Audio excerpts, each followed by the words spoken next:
drugstore called the Old Reliable Drugstore. That's a good name. And then within the hotel, they created the Geneva Bank with some other fellas.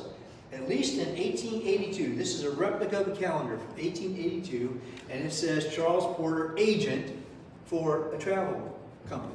So he was even a travel agent, and he was also into real estate. He was always buying and selling stuff. Sometimes he bought things that held on to him for a very long time. And one thing he bought and held on to for 25 years was a 240-acre farm just a mile and a half west of town. Now, he didn't farm, he had people farming for him. But when oil was discovered in this area, guess whose farm was sitting smack dab on top of oil? The Porters. They built that nice house you're going to see here shortly because of oil. So one of the things that was destroying the Limberlost helped give Gene the opportunity to make it world famous. That's very ironic. Now, this is a picture Gene took of her husband in the bank that he helped get started. And there's 4 things in this picture that are right here. See if you can find them. Who can find them? Show me something that's in that picture. What do you guys think?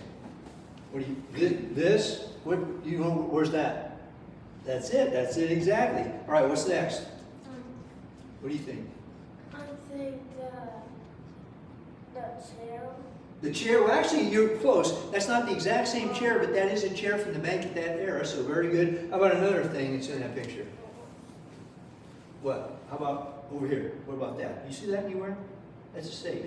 You see a safe? Yeah, he goes, yeah, there it is right here. That's the safe. And the other 2 things don't look like 2 things. They're smaller and a little harder to see. But there's a clock with a statue sitting on top. And that's the way Charles had them, so that's the way we have them. So that's in that picture too.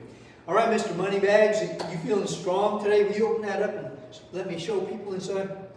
I'm going to give you a start. Here you go. Grab here. I'm going to help you start. Go. Yeah, he's strong. This safe weighs about 2.5 tons. Yeah, good job, young man. That's as far as you need to go. All right. All right, that's about it. We don't want that to come crashing down. There you go. That's not real money, though. You got real money. That's fake money.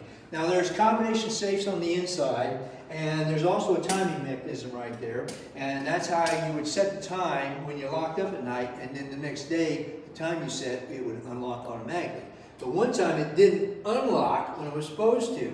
All right, let's have somebody else come and close it for me. You want to try? Or she's going to try. And y'all can try this out if you want to. Oh, yeah, you guys are strong. That is a heavy door. I'm impressed. There you go. You want to try it now? You got to try it. Let her try it. Come on over. All right, ready? I'll help you out and get you started. You pull hard, pull hard. Ready? Go. Ooh, yeah. Good, strong kids right there. That's it. Very good. You're going to close it. All right. Easy. Okay. Well, we gotta stop them there. But still, you know, if somebody's a little careless, we gotta watch that. That's why I stand right there. Okay, so anyway, one time this safe did not unlock when it was supposed to, and somebody who certainly should have known better, they took a big hammer, like a sledgehammer or something, and started banging on the door like that. Because if you look closely here, there's little nicks and dings and scars all over there. See those little bumps in there? Well, that's what the hammer did, but of course it didn't open up the safe. That clock inside there, you know, was buried under all that metal, so it didn't do a thing. What happened was somebody accidentally set the time wrong, and when it reached the time it had been set accidentally, it opened up. So it was human error. Now, if that was my bank employee banging on that with a hammer thinking they could get into that safe, they're fired. I mean, you just shouldn't be working in a bank. Now, Charles didn't work all the time. He liked to go fishing. Do you guys like to fish? Do you ever go fishing? Yeah, there you go. Well, Charles liked to go fishing, and here's a picture Gene took of him on the Wabash River outside town. He's in a rowboat. There he is, and his pole goes up to there. He liked really long bamboo poles, just like that. He owned that pole. That's one of his. It's almost 19 feet long. So how'd you like to go fishing with a 19-foot long fishing pole? I would not. He would. He's all of 3.5 feet tall, but he'd take that 19-foot pole. Yeah, there you go. All right. Any questions about anything I've been talking about before we head over to the cabin? I'm going to grab some umbrellas and see real quick and see how many I've got in there. Try to cover as many of us as we can. Oh, I almost forgot something. Here's a newspaper from December 1904 from the Muncie Sunday Star down there in Muncie where Ball State is.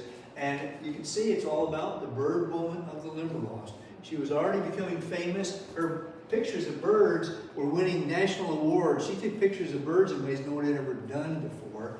And so she was on the rise there. And that same article we know for sure ran in an Indianapolis newspaper, so probably some other ones too. We just don't know that for a fact.